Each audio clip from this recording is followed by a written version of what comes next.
주님의 위로와 소망이 우리에게 날마다 함께하기를 예수님 이름으로 간절히 축원합니다. 대강정을 예수 오심을 준비하는 네 번째 주일, 이제 이번 주간 바로 성탄절이 있습니다. 성탄절 눈앞에 두고 있습니다. 예수 평안함과 소망이 온 우리에 넘치기를 기도해야 할 것입니다.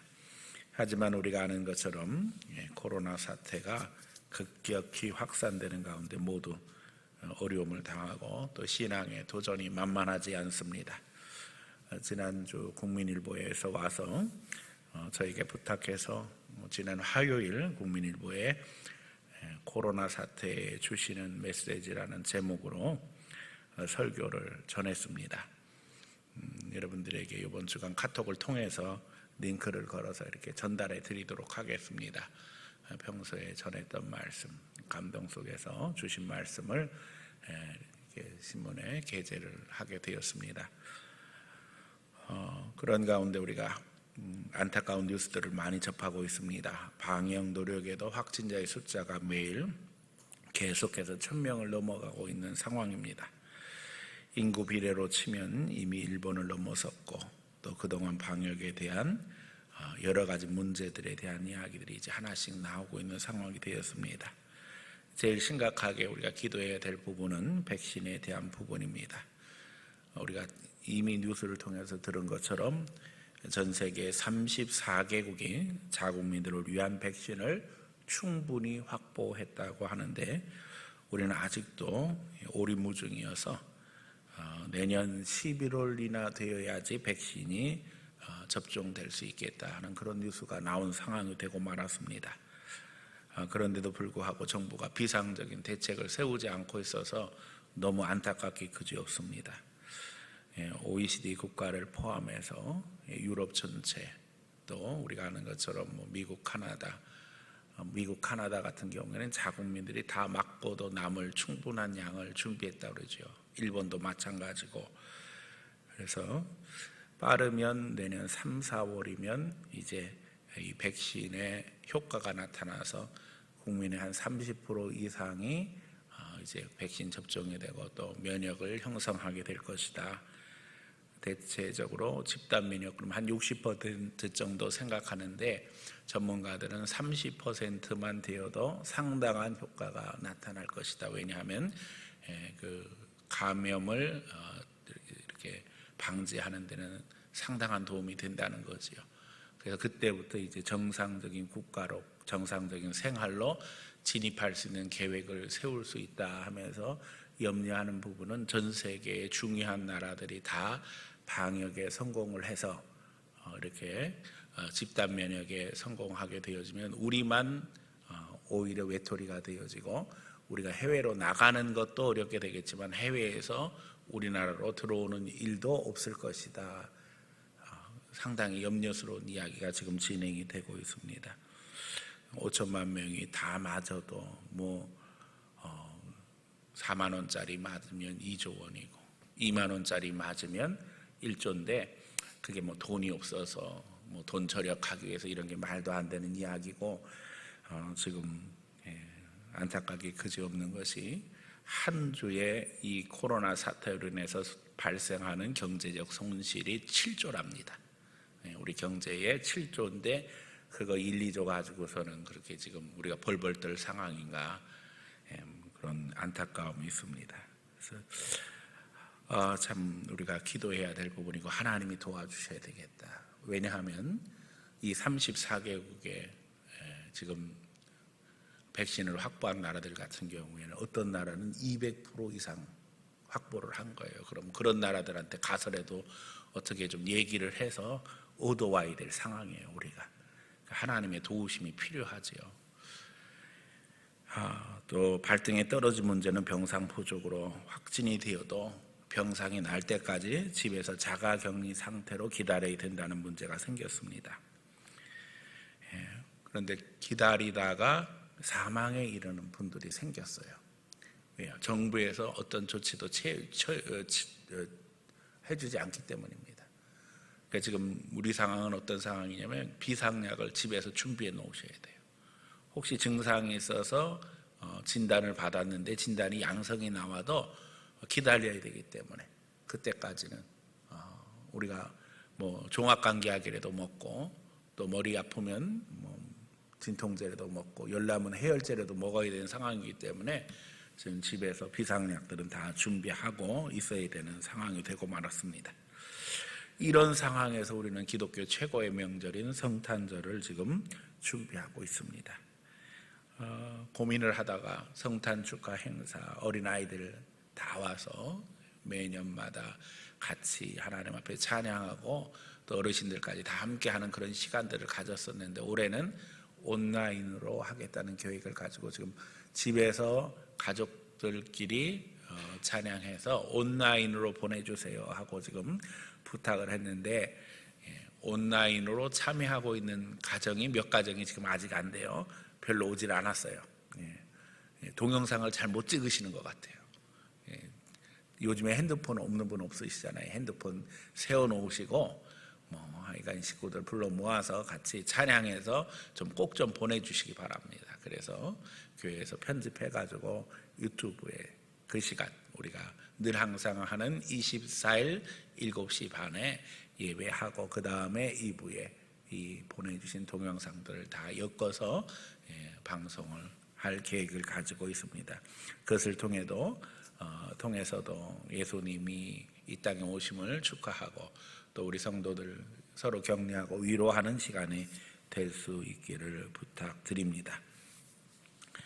오늘은 특별히 이제 아기로 오신 예수님을 바라보면서 예수님이 오시는 길을 예비했던 세례 요한을 묵상하고자 합니다.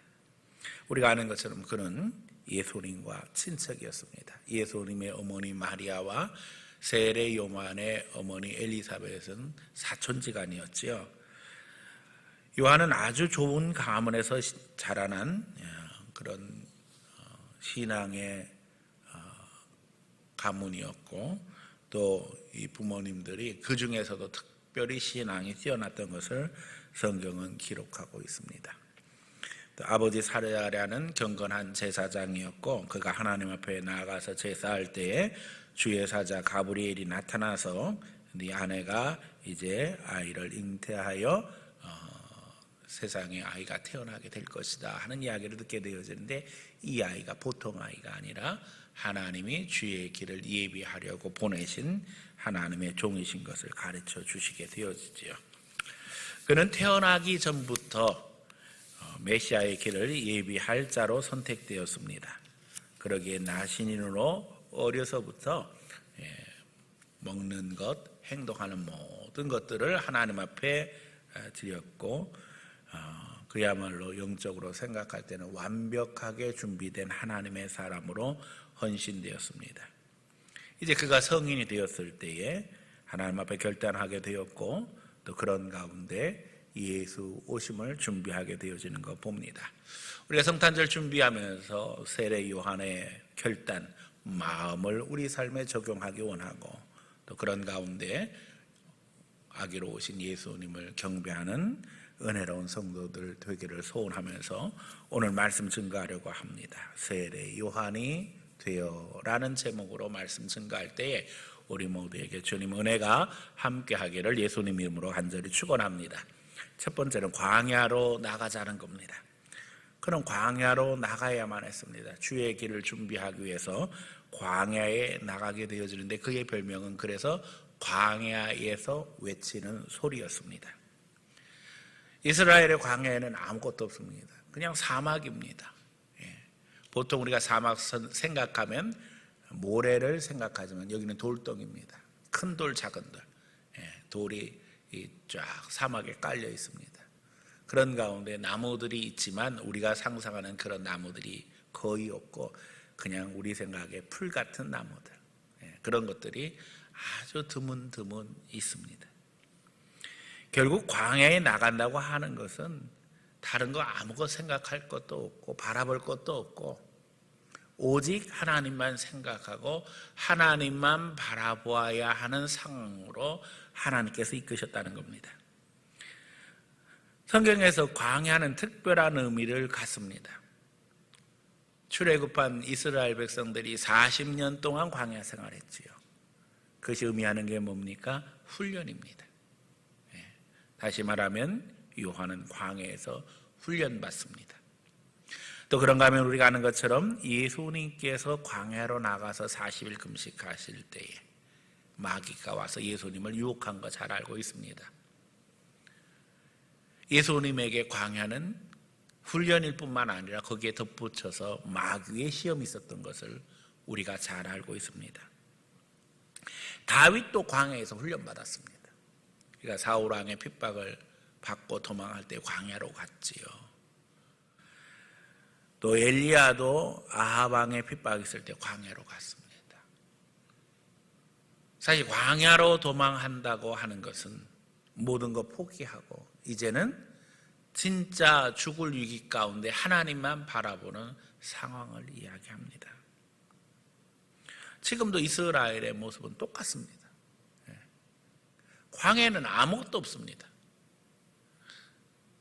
그냥 우리가 생각하기에 그 광야에 농사라도 짓지, 모래도 좀 심지 그런데 심어도 자라지 아니하고 농사도 지을 수 없으니까 그냥 광야로 남겨져 있습니다. 말 그대로 황무지입니다. 하나님은 거기서 세례 요한을 훈련시키십니다. 그리고는 뭐라고 말씀하셔요? 광야에서 외치는 소리가 되어라. 여러분, 우리가 외칠 때에 외치는 이유는 분명합니다. 들으라고 외치는 거지요. 광야에 사람이 있습니까? 없습니까? 없습니다. 광야는 사람 사는 곳이 아니에요. 짐승들도 살기 힘든 곳이란 말이에요. 그런데 하나님이 거기 가서 외쳐라 하셔요. 여러분, 외쳐야 합니까? 말아야 합니까? 하나님 외치라고 했으니까 외쳐야죠. 들을 사람도 없는데 외쳐야 하는 세례 요한의 심정을 생각할 때에 어떻게 생각하면 기가 막히기 그지없는 상황입니다. 그럼에도 불구하고 그는 하나님 앞에 순종합니다. 먹고 입는 모든 것이 불편했습니다. 성경에 보면은 메뚜기와 석청 먹었다 그랬어요. 또 입을 것도 낙타 털옷을 입었다 이렇게 기록하고 있어요. 그런데 놀라운 일이 일어났어요. 그 광야에 사람이 없는데 외치는데도 불구하고 사람들이 여기저기서 몰려들었다는 거예요. 심지어는 예루살렘에서도 사람들이 오고 유다 전역, 이스라엘 전역에서 사람들이 몰려들기 시작했다. 사람이 없는 곳이지만 아마 어떤 사람이 지나가다가 들었겠지요. 세례 요한이 아무도 없는 곳에서 외치는 그 소리를 들을 때에 그 소리 들은 사람이 그 말씀이 하나님의 말씀인 줄 알고 깨닫고 회개하고 변화되니까 가서 전했겠지요. 내가 광야에 가는데 어떤 사람이 낙타털 옷 입고 거기서 하나님의 말씀을 전하고 있더라, 외치고 있더라. 그런데 그 말씀이 진짜 하나님 말씀이더라. 그래서 사람들이 그 이야기를 듣고 몰려들기 시작하고 우리가 하는 것처럼 세례받고 회개하고 하나님의 은혜를 체험하는 놀라운 역사가 함께하게 되는 것을 성경은 증거하고 있습니다. 하나님은 오늘도 우리가 광야로 나가기를 원하십니다. 하나님만 바라보기를 원하십니다. 하나님을 바라봄으로 말미암아 훈련받고 그 가운데서 믿음의 역사를 이루기를 원하는 것이 오늘 하나님이 우리를 향하시는 하나님의 뜻입니다. 우리는 외로워진다고 낙심할 필요가 없습니다. 사람 없다고 걱정할 필요가 없습니다. 하나님은 우리를 훈련시키시고 하나님의 일을 이루게 하십니다. 예수님도 낮아지셨고 낮아짐을 통해 하나님의 일을 이루게 하셨습니다. 이 코로나 사태에 우리의 모습을 봅니다. 관계가 단절되어지고 어떻게 생각하면 영적으로는 광야 같은 삶이 펼쳐지게 되었습니다. 답답합니다. 뭔가 좀 변화가 있기를 원하는데 변화 있는 것은 아무것도 없습니다. 지루한 하루하루가 계속되고 있습니다. 잊고 생활하는 것도 점점 불편해지고 있습니다. 사람들은 우울해하고 속상해합니다.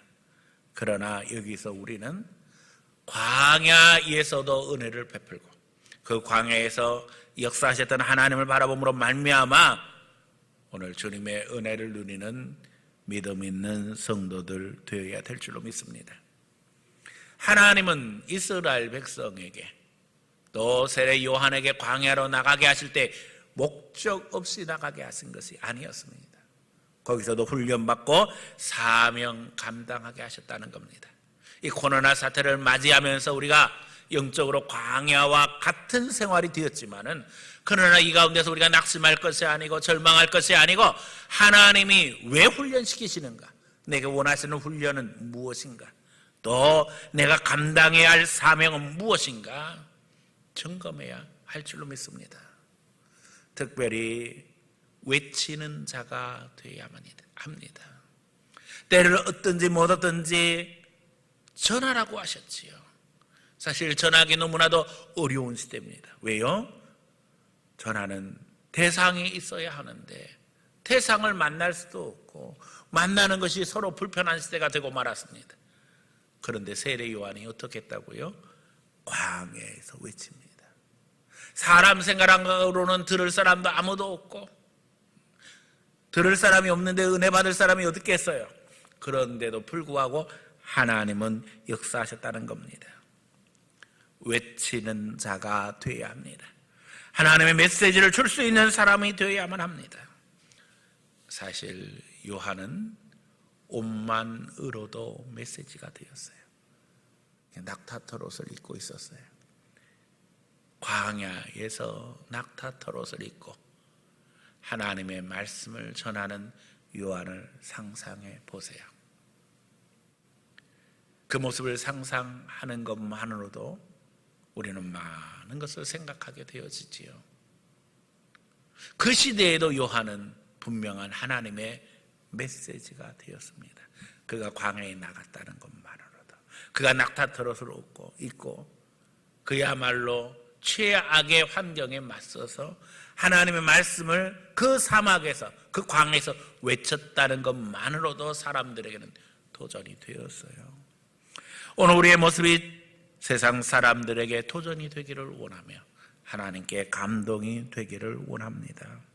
사람들에게 다가가기 힘든 때가 되었습니다. 하지만 이런 상황에서도 그리스도의 사랑을 실천할 수 있는 방법은 너무나도 많습니다. 전화 한 통, 문자 하나, 카톡의 메시지 하나하나가 우리에게 귀하고 아름답습니다. 특별히 이미 말씀드렸습니다마는 성탄 전야 행사를 하면서 함께 하나님 앞에 영광 돌리고 또 그런 가운데 우리가 위로받기를 원합니다. 식구들 불러놓고 하나님 앞에 찬양하고 또 거기에 메시지도 담아서 주시면 우리 교인들 전체에게 위로가 될 줄로 믿습니다. 하나님께도 영광이 될 줄로 믿습니다. 여러분 동영상 촬영할 줄 다 아시지요? 가족 없으면 혼자 해도 됩니다. 또 아내와 남편이 해도 됩니다. 또 자녀들 불러서 하면 더 좋습니다. 뭐 어린아이가 있다면 더 좋겠죠. 그래서 하나님 앞에 함께 귀한 추억을 만들고 또 귀한 찬양을 준비했으면 좋겠습니다. 사실 염려가 되는 부분도 있습니다. 왜냐하면 한 곡 하면 아무리 짧아도 2분, 3분 되잖아요. 우리 교인이 다 참여하면 아마 성탄절 날까지 계속 방송해야 될지도 모르겠어요. 그래서 한편 걱정이 됩니다. 이런 걱정을 뭐라고 그래요? 쓸데없는 걱정. 시간이 좀 늦어지면 어떻겠습니까? 여러분 많은 분들이 참여해서 함께 은혜 나누고 하나님 앞에 영광 돌릴 수 있기를 원합니다. 못하고 잘하는 것 상관없습니다. 참여가 중요합니다. 이걸 통해서 우리가 위로받고 격려하고 또 그런 가운데 주님의 사랑을 체험할 수 있는 귀한 성도들 되시기를 축원합니다. 두 번째는 주의 길을 예비하자는 것입니다. 그는 이사야가 예언한 것처럼 주의 길을 예비하는 자가 되었습니다. 이스라엘 사람들은 1년에 한 번씩 나가서 길을 정비합니다. 도피성 가는 길입니다. 도피성은 부지 중에 살인한 사람들이 피해가는 곳입니다. 의도하지 않은 살인이 벌어졌을 때에 사람들의 보복을 피해서 도망할 수 있는 곳입니다. 누구나 다 마찬가지겠지만 내 부모, 형제, 가족이 다른 사람으로 인해서 죽었다면 보복하고자 할 것입니다. 하지만 그 사람이 실수로 그런 일이 벌어졌다면 그 사람의 생명도 귀하기 때문에 하나님은 피할 길을 주셨습니다. 이게 도피성입니다. 그래서 이스라엘 백성들은 도피성 가는 길을 1년에 한 번씩 나와서 닦습니다. 사실 이것을 통해서 이스라엘 백성들이 역사에서 도로가 발전하게 되어지고 이 발전한 도로를 통해서 무역이 발전해서 무역 대국으로 성장하는 기회를 얻게 되어집니다. 이스라엘은 교통의 요충지로 발전하게 되어지지요. 그래서 아시아, 아프리카, 유럽을 연결하면서 세계적인 풍요를 얻게 되어집니다. 본래 의미는 영적인 축복이었는데 이것이 이스라엘 백성들에게 영적 축복에서 끝난 것이 아니라 더 나아가서 물질적인 축복으로 연결되었습니다. 더더욱 이 도피성은 우리가 아는 것처럼 예수 그리스도를 상징합니다. 우리가 죄 가운데 죽을 수뿐이 없을 때 우리가 누구에게 피할 수 있어요? 예수님께 피할 수 있어요. 왜냐하면 예수님께서 우리의 구주가 되셔서 우리 죄를 지시고 십자가에서 죽으셨기 때문입니다. 도피성으로 피한 사람이 자유를 얻을 수 있는 기회가 있습니다. 언제입니까? 그 당시 대제사장이 죽게 되어지면 자유를 얻을 수 있습니다. 우리의 대제사장이 누굽니까? 예수님이시죠.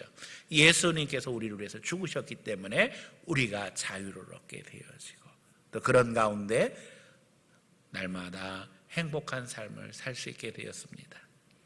오늘 여기 이사야가 예언했던 높은 곳은 잘라서 평탄하게 만들고 또 깊은 곳은 메워서 주의 길을 예비하라는 이 말씀을 우리는 잊어버리지 말아야 할 줄로 믿습니다. 세례 요한은 사람들의 마음에 길을 내는 자였습니다. 교만을 잘라내고 위축된 것은 격려하는 것이 그의 사명이었습니다. 우리도 먼저 우리 마음에 길을 내기를 원합니다. 우리 마음에 교만한 것들을 잘라내고 위축된 것들은 격려할 수 있기를 원합니다. 그래서 평탄한 길을 만들기 원합니다. 그 평탄한 길에 내가 걸어갈 뿐만 아니라 그 길이 주의 길이 되어지고 그래서 예수님을 기쁘게 맞이하며 구원의 기쁨 가운데 하나님 앞에 영광 돌릴 수 있는 성도들 되기를 원합니다.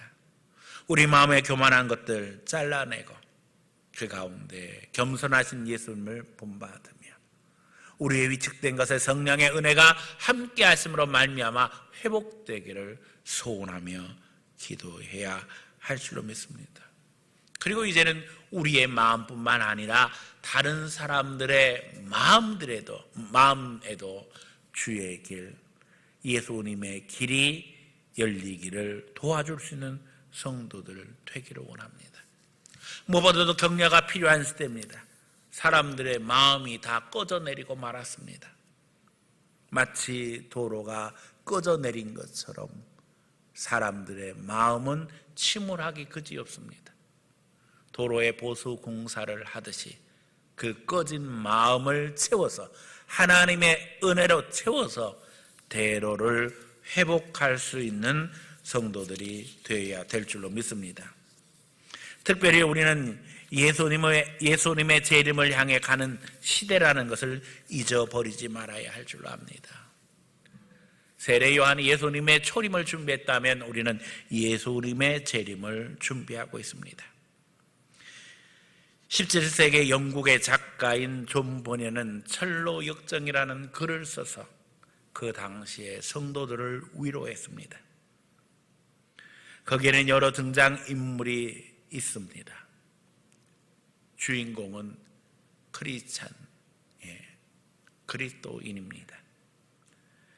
이 크리스찬에게 도전하는 수많은 사람들이 있습니다. 하지만 그가 전도자를 만나서 위로를 받고 이제 하나님을 바라보고 나가게 되어집니다. 멸망을 앞둔 장망성을 떠나 하늘나라를 향해 가는 여행을 이 철로 역정이 기록하고 있습니다.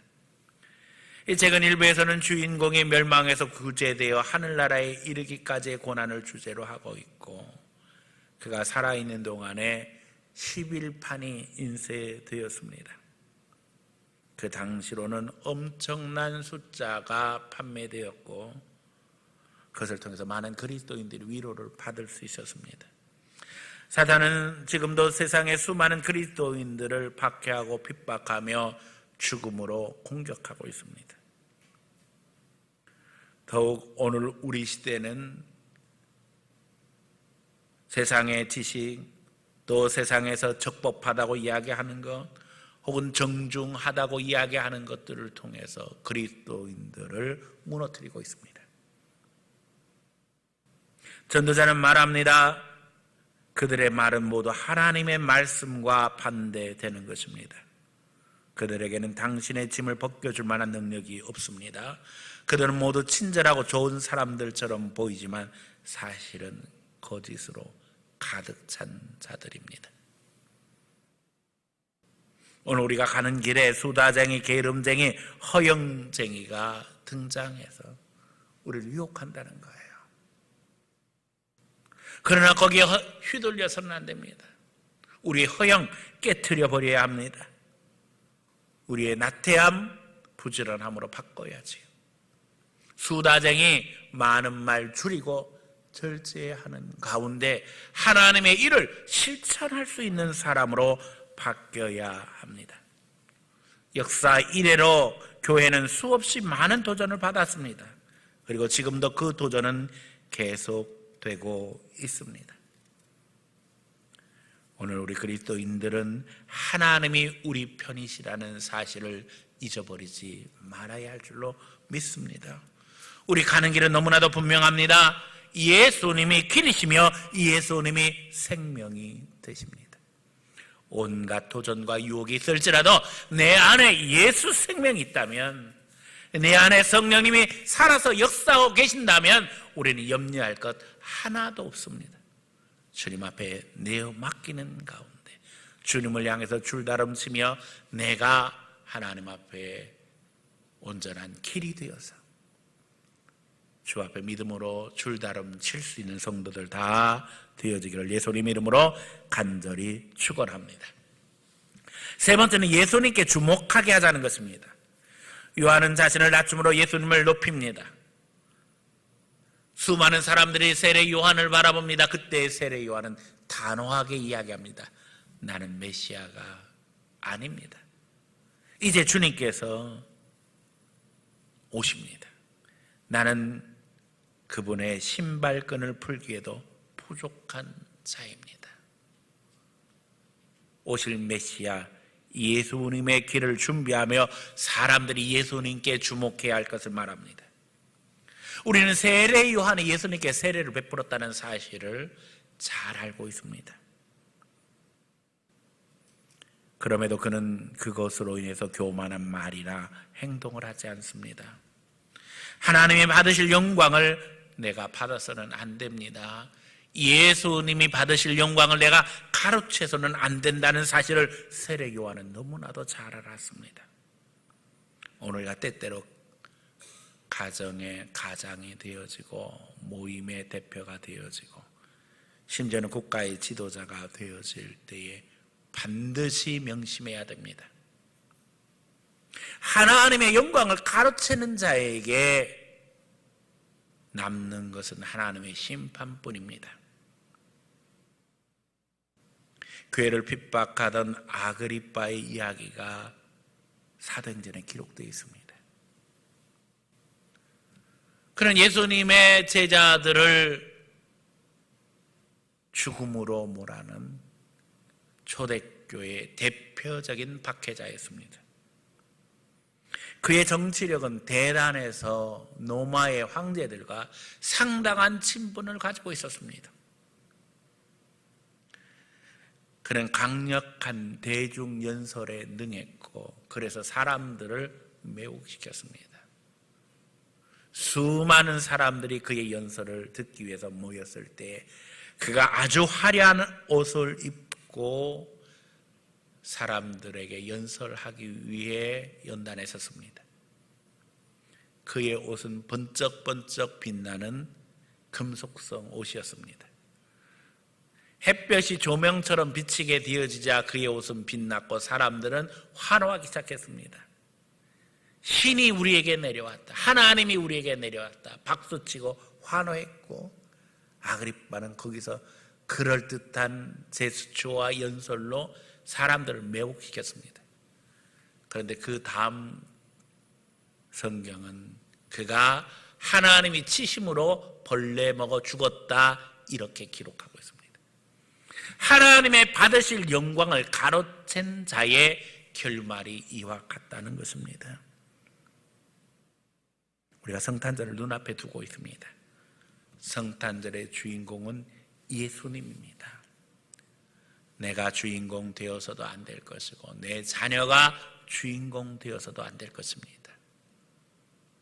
산타클로스가 주인공이 되어서도 안 될 것이고 연말 시상식을 하는 연예인이 주인공 되어서도 안 될 것입니다. 오늘 우리는 요한처럼 길을 준비하는 자가 되어야 합니다. 요한의 마음이 되어 예수님의 오실 길을 준비하기 원합니다. 이번 금요일이 성탄절입니다. 한 주간 내내 예수 오심을 기뻐하며 찬양하는 가운데 즐거운 성탄절이 되어지기를 예수님의 이름으로 간절히 축원합니다.